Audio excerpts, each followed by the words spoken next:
Hello，大家好，歡迎收睇信仰撈飯。我係 Noel，我係 Caris，我係 Sarah，我係阿 Tim，我係 Jason。今日咧就想同大家講下寬恕啊或者原諒呢個題目。無論係基督徒啦，或者對於基督教有些微認識咧，都應該會聽過呢個即係字眼喺我哋呢個信仰裏面都係幾常會有，亦都係頗重要嘅一個東西嚟。大家可能都聽過咩耶穌話要饒恕人70個7次咁樣喺馬太福音啊，所以咧就希望大家今日去分享下啦自己嘅一啲經歷啦，或者係聽翻嚟嘅故事，無論係作為饒恕人嗰個啦，或者係俾人饒恕嘅，並且即係去討論下究竟點解聖經要教導我哋去饒恕呢？聖經所講嘅饒恕係乜嘢一回事呢？係咪純粹別人做任何嘅事，我哋都完全放低咁你就打我啦，你打我啦，你屈我啦咁樣呢？我哋究竟可以點樣去實踐呢樣嘢？咁我哋首先嚟個 warm up 先啦，就有幾個 scenarios，大家咧就簡單可以講下你做唔做到，或者你願唔願意去饒恕人嘅。後面嘅觀眾都可以一齊做。第一樣嘢咧就係朋友無意中講咗一樣令你受傷嘅説話，大家願唔願意饒恕？我願意，我願意，願意，我都願意，我願意。我都願意。我覺得朋友之間有摩擦都係一件好正常嘅事嚟嘅。咁如果同事喺你背後講你壞話咧，咁我做同事咯，quit 啦！唔係你 quit 完咁，你饒唔饒恕嗰個人先？我覺得如果係純粹講壞話就冇乜所謂嘅，但係即係你知有時候嗰啲職場陷害係好似嗰啲扇你一鑊，宮廷 drama 咁樣咧，係咁真係扇你一鑊，跟住你俾人炒咗，咁嗰啲就難好多。係教會弟兄姊妹錯怪咗你， 100% 饒恕啦，都係咪真呢個係會。我覺得好多喺教會裡面嘅一啲摩擦，我覺得除咗講饒恕，我覺得更加重要就係當中嗰個嘅溝通係更加有呢個需要喺裡面，即係咁等大家都可以了解對方嘅立場。呢個溝通同屋企人嘅溝通啊，屋企人嘅情緒勒索。屋企人 PUA 其實好難想像，可能因為我自己冇乜呢啲嘅經歷咧。但係屋企人都係總要饒恕，因因為為一世但係唔係㗎，有啲人係會真係切割。係啊，真係哦係啊，唔係因為即係我哋上次講原生家庭，咁實在原生家庭對一個人嘅影響可以好深遠咧，有一啲疤痕咧係你幾多年你都仍然係會耿耿於懷，其實都幾難去饒恕你嘅屋企人。我自己自己嗰度會咯，應該啱啱都會。因為嗰兩個就嚴重啲啦，就係有人對你嘅身體造成傷害。俾人打呢啲，俾人打，咪俾人打邊面要俾人打，咪另外一邊。係咩人？但係如果好嚴重識咗，我覺得真係可能會怪嗰個人怪好耐都唔定。唔係即係你諗下，其實都係睇佢嗰個程度咯。都係。你諗下佢斬斷咗一隻手，你係終身殘廢喎，你都幾難。即係如果嗰個傷害係好似你咁樣，係每日都會見到或者係好諗起 sustaining 咁你就每一日都會諗起呢件事咯。即係如果你要跨過咗先可能接受到呢件事之餘，仲要饒恕埋嗰個人係有難度嘅。我自己會覺得有難度。即係如果純粹係有一個人唔覺意撞親你咁樣樣，你預咗咁呢啲就少好多啦。呢啲係啦，即係呢啲都係唔介意啫咁樣樣。即係視乎個傷害程度，視乎有冇心去做呢樣嘢啦，同埋嗰個嘅程度同埋時間咯，即係佢會停留喺你個身體幾耐咯。跟住最尾嗰個就係殺咗你屋企人或者你另一半。都係得好具爭議性嘅東西嚟，我覺得我覺得我做唔到。咁跟住落嚟咧，我就想我哋分享下一啲饒恕人啦，或者調翻轉俾人饒恕嘅一啲深刻嘅經歷。我哋有冇人？有冇人係啦？有冇人做 first tribute？係我講咗我嘅故事先。係你嘅 juicy 嘅故我事。預備咗呢個自身嘅經歷，唔係啲值得鼓掌嘅嘢嚟嘅。係 sorry。係，但係 anyways，我嘅故事就係我原諒咗我個 ex，我個 ex 咧就出軌，咁我哋其實一齊咗5年半啦，咁跟住佢就出軌啦，咁個事發嘅經過就唔會係今日講，因為唔係重點啦，同埋我都即係我唔係想公審佢啊，但係總之我知道嘅時候咧，其實我係心情好混亂嘅，咁但係我唔知點解嗰陣時就好清楚就係即係天父係會想我饒恕人啊，咁所以攤牌講分手嗰陣時，我係有同佢講。我會原諒你咁樣。即係我而家喺度諗點解我當時會話原諒呢？我覺得最初中好單純，即係因為呢個係聖經嘅教導。咁我覺得實踐嘅機會嚟啦，同埋因為其實我哋 long D 緊嘅，我覺得我要知道佢出軌係一個神蹟嚟嘅，佢理論上佢要瞞住我都係好容易一件事啦。咁所以當時我知道嗰刻，我有少少覺得係神好看顧我啦，俾我知道咗個真相。咁我覺得有一個原因係因為咁樣我有個感動，我覺得要原諒佢咯。咁所以答翻個問題就係點解會選擇去原諒？就係我覺得佢我唔係要即係令呢段關係繼續落去，因為都唔會繼續到啦。咁我只係單純地對上帝 say 咗個 yes， 同埋我當時係話我會原諒佢，但係我唔係話我原諒咗你啦咁樣，因為我知道我當刻係唔會。即係短期內我唔會即刻做到嘅，你係俾一個你真係好愛、好信任嘅人去背叛啦，嗰個傷害其實真係好大嘅。我記得我當時係無論情緒啊、作息啊、身體反應，我都係有好大影響啦，好誇張。我一下子嗰隻瘦咗5 kg，咁跟住係好痛苦嘅嗰一段時間。咁所以真係唔係話你想擺低就可以擺低晒咯。咁但係我覺得當時嚟講，我就係想 take 一個 action， 就我會做呢件事。我覺得你呢個分享都係非常之勇敢，同埋我覺得有一個重點咧就係、嗰個原諒唔係話我原諒你啦咁樣，其實係一個掙扎嚟嘅。呢個咧係我而家絕對冇辦法，即係因為人有情感，係冇辦法馬上去做呢樣嘢。我亦都唔係純粹想企喺一個道德高處咁樣，而係我有神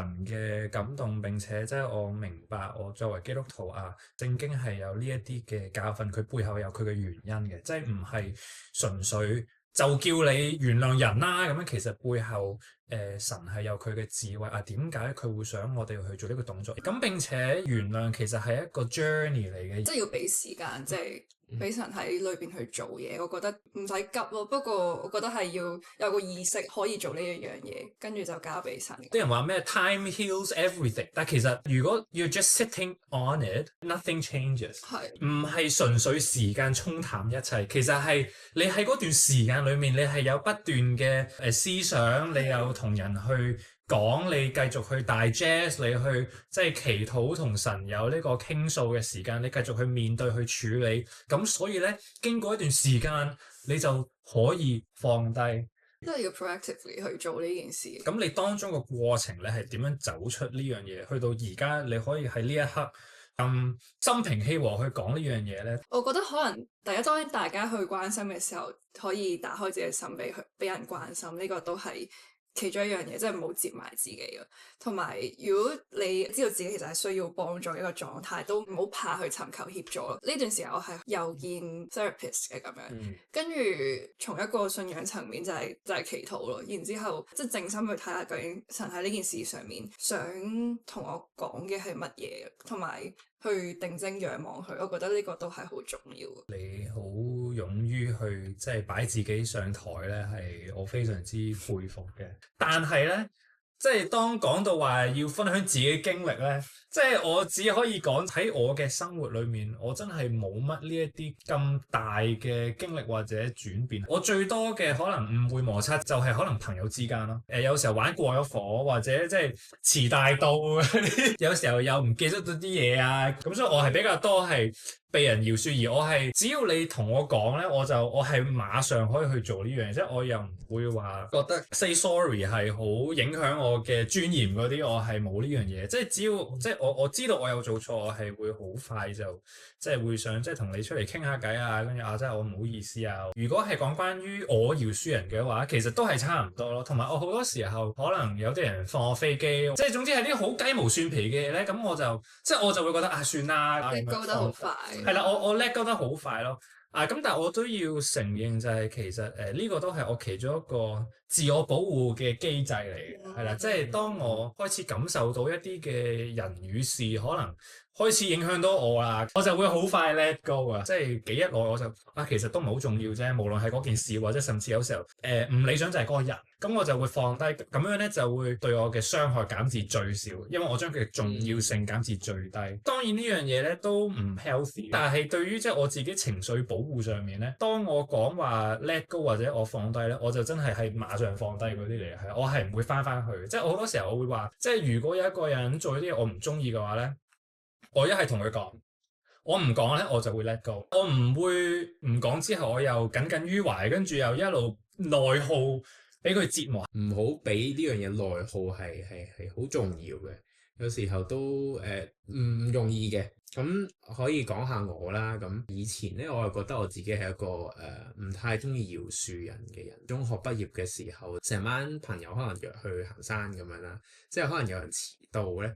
因為我係會好嬲嘅，但係我哋而家全部人都，我哋今日我哋都係遲到。佢嗰度遲咧係同你哋唔同嘅，佢哋遲到係遲一粒鐘咁樣，即係大佬你8點鐘去行山，9點鐘已經唔同天氣熱㗎啦嘛，9點鐘太陽出就咁，你想早啲去咁樣，咁跟住之後我係可以 quit group，跟住 block 晒佢哋全部人咁樣。我係嗰啲中意攞美彩嗰啲人，即係我係嗰啲你做一我做二咁樣，冇 brand 做，係啊，即係我係嗰啲好絕嗰啲人嚟嘅，係啦。但係慢慢後尾長大啲就發覺其實做人就即係唔使咁樣嘅。Let's say 去大學，可能有時候你做 project 咁，有時候啲人同學啊都會笑話你做得咁差啊 Jason 點呢個唔掂喎完全，咁你都會個心都會傷害噶嘛。反而係咁我不如都係離開啦，即係慢慢變咗 let go 啦。我冇攻擊佢哋，咁我純粹就係離開 let go，咁我揾嗰班新朋友啦。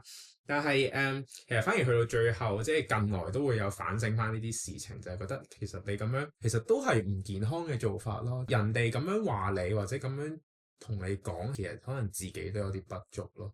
即係你要饒恕人，其實人哋都有饒恕你，係一個雙向嚟嘅。project 做得唔好，其實 kind of 佢哋都饒恕咗你，接入你入嚟呢個組度，因為你其實都有不足。但係佢喺饒恕你之前已經饒恕咗你啦。我覺得咧，大家有唔同嘅例子就會見得到，其實呢個 topic 係好多面嘅。我係咪真係有饒恕或者真係乜嘢咧？咁喺聖經裡面嘅話咧，其實饒恕絕對咧就唔係認同佢所做嘅東西，或者容讓默許嗰件事嘅發生。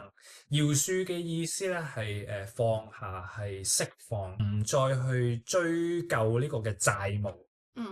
所以咧饒恕就唔係否認人哋嘅錯咗而係你唔再讓嗰樣嘢去控制你同對方之間嘅關係，即係你唔再去覺得好似佢爭你一啲嘢咁樣樣。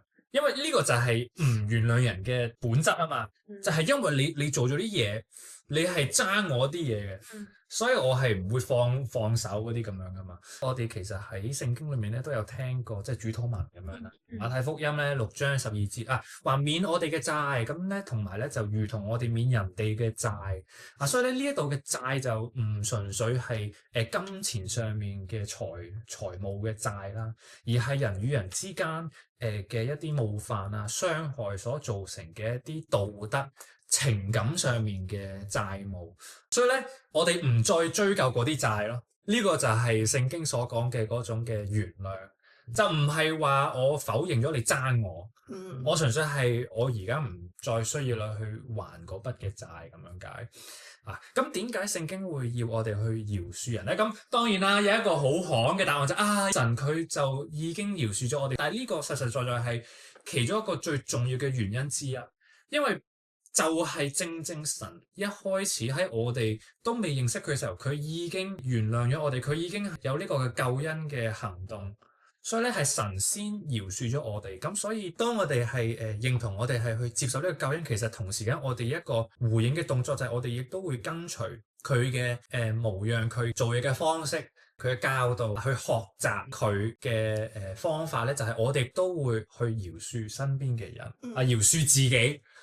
即係所以神先饒恕我哋係非常之重要嘅一個原因，咁亦都係因為饒恕係帶嚟心靈上面嘅自由啦。我哋啱講話饒恕嘅意思，亦都有釋放嘅意思啊嘛，係咪？即係 let go 嗰種鬆開嗰個嘅自由並且咧，其實饒恕亦都係一個愛嘅表現嚟嘅。而呢個亦都你可以翻去講關於就係基督啦，神啦饒恕我哋，佢亦都係出於愛。去賜我哋呢個救恩，除咗比較常聽嘅呢個饒恕人70個7次呢段經文之外，其實聖經有好多其他嘅地方咧，都係有講關於饒恕嘅功課啦，同埋要求。即係馬太福音繼續去講6章14到15節啦，係咪？你哋饒恕人嘅過犯咧，你哋嘅天父亦都會饒恕你哋啦。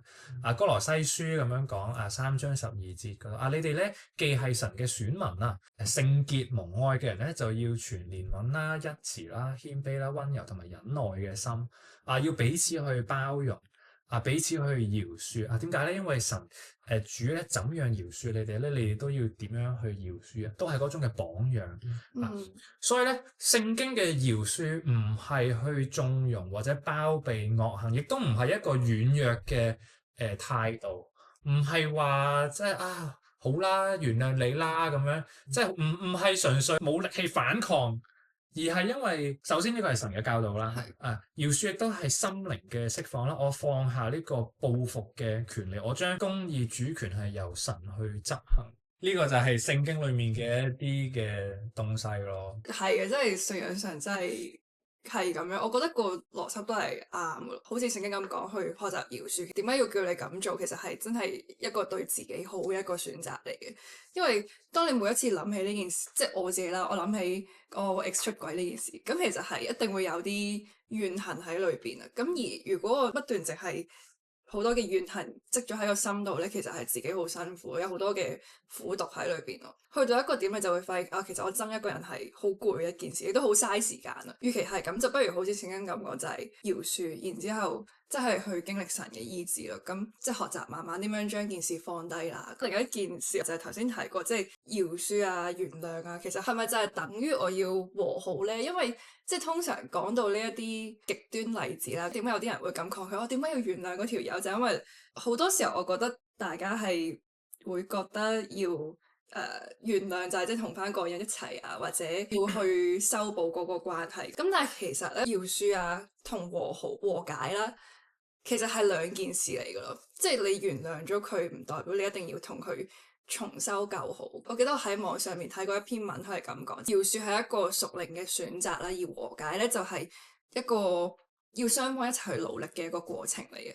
咁冇錯嘅，聖經確實係鼓勵同埋教導我哋同人和好啦。咁都有好多經文係講呢樣嘢嘅。但係我哋唔可以話因為聖經有叫過我哋和好，又叫過我哋饒恕，所以饒恕就等於和好咯。咁其實係兩個唔同嘅概念啦。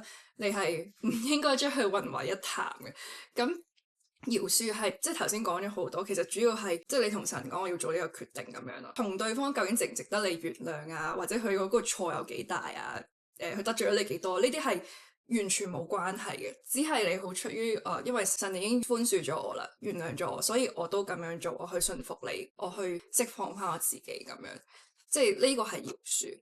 咁但係和解係另一件事嚟嘅，即係其實係有個基礎就係你要真係去悔改啦，同埋去重建翻個信任。因為通常即係無論你哋係大家得罪對方定係其中一個得罪你，你都係關係破滅啦。關係破裂咗咧，代表你嗰個信任其實係都冇咗。咁所以要有呢個悔改嘅心咯。如果佢冇嘅時候，其實你嗰個所謂嘅和解都係冇意義嘅，亦都只係會嗰個問題重蹈覆轍咯。咁所以唔係所有情況都係可以和解到，或者一定要和解嘅。即係尤其是即係 in my case 就係出軌啦，或者可能有啲極端啲嘅例子就係可能譬如家暴等等呢啲好極端嘅情況。講真，其實你係真係冇可能話好短期咧就和解到啦，因為你真係要對方真心去改呢樣嘢，其實係要時間噶嘛。咁對方亦都要努力噶嘛。咁 in my case 就我係原諒咗，我係放低咗，咁但係我已經唔信任我嘅 ex 啦。咁而佢亦都冇做任何嘢去重建翻嗰個信任。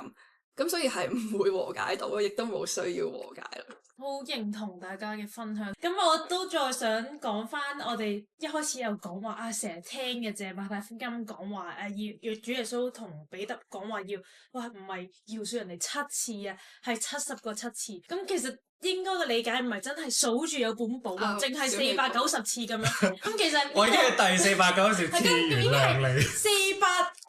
489次啦，跟住今次仲有一次，唔係咁嘅意思。再乘七。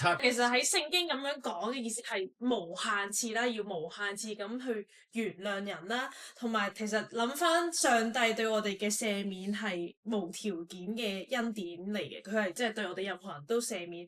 咁其實我哋更加即係神俾咁大嘅恩典我哋，其實我哋都應該係即係將呢個恩典去俾翻身邊嘅人。同埋呢70個7次咧，係想提醒我哋要養成呢個所謂嘅持續赦免啊，即係 keep 住去饒恕人咧，係一個習慣嚟嘅，而唔係淨係一次次咁講嘅，係不斷發生，即係你全成世人都希望係可以做到持續饒恕人啦。同埋饒恕嘅意義咧，其實係會將個審判權交翻俾神咯，即係而唔係好似我哋自己去做啲咩，哇令到自己舒服啲、開心啲。呢個位咧都會想有多少少嘅補充同解釋，就係當聖經咧佢話我哋要不斷嘅去饒恕人咧，其實我哋呢個饒恕咧仍然唔係去贊同或者縱容或者繼續去允許別人去傷害我，唔等於話我就會躺平咁樣俾你繼續去傷害啊！呢個從來都唔係即係聖經嘅教導，亦都唔係即係話我無限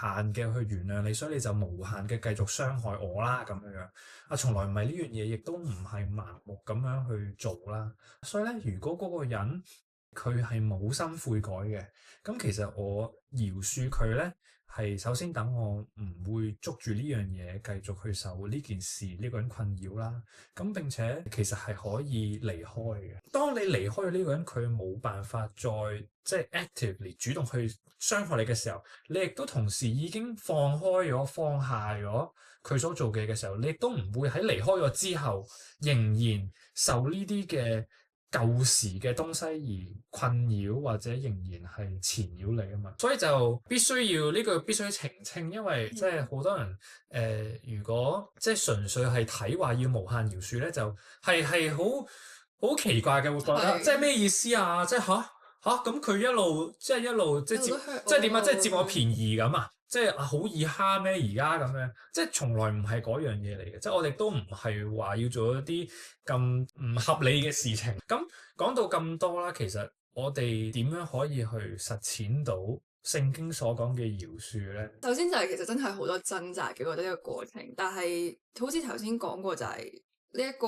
開始係一個決定啦，然之後當中係一個好漫長嘅過程啦。咁我記得我最開初嘅時候係不斷產生咗好多負面情緒嘅，即係我嗰陣時都會問神，究竟我係咪真係可以 get over 到啊？咁但係我覺得就係呢個咁辛苦嘅過程，就係學習點樣繼續去選擇饒恕咯。咁頭先即係 Charis 有講過係要原諒70個7次，跟住係一個屬靈嘅選擇。其實呢個不斷嘅選擇過程就係一個屬靈操練咯，就係即係我哋一定會聚焦喺一個傷痛度嘅開頭嘅時候，但係我覺得就係要學點樣將嗰個焦點由我哋嘅傷痛轉翻去神嗰度，然之後去相信佢係會重建我呢個人，去醫治我同埋帶我走出嚟咯。咁我諗就係喺呢個不斷選擇饒恕嘅過程裏邊，我就真係去體驗到神點樣去醫治我啦。我覺得我嘅狀態真係一日好過一日啦，咁亦都係越嚟越少俾呢一件事去影響到咁樣咯。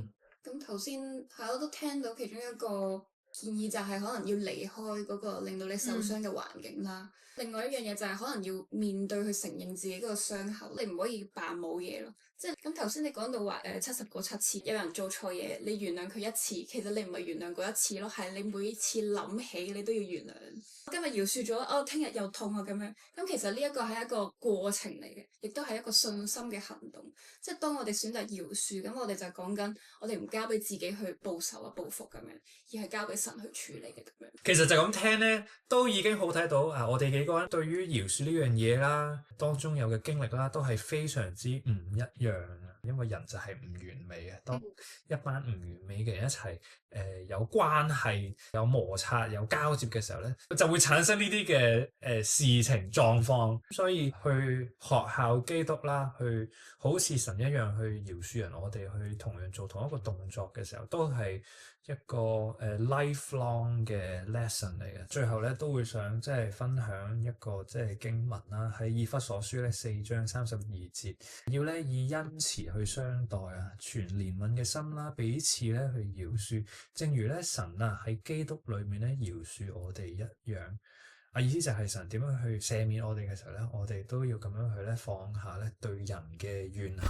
OK，咁啊鼓勵大家都喺下面去留言啦，去分享下啦。你對於原諒人啊呢樣嘢或者被人原諒又有啲咩嘅睇法咧？當中自己又有冇啲咩嘅經歷會想分享嘅咧？都歡迎大家去留言啦。如果有其他議題你係想去聽，都可以咧話俾我哋知。最後都係啦 comment like share 同埋 follow 我哋 IG 係啦，咁下次再見，拜拜。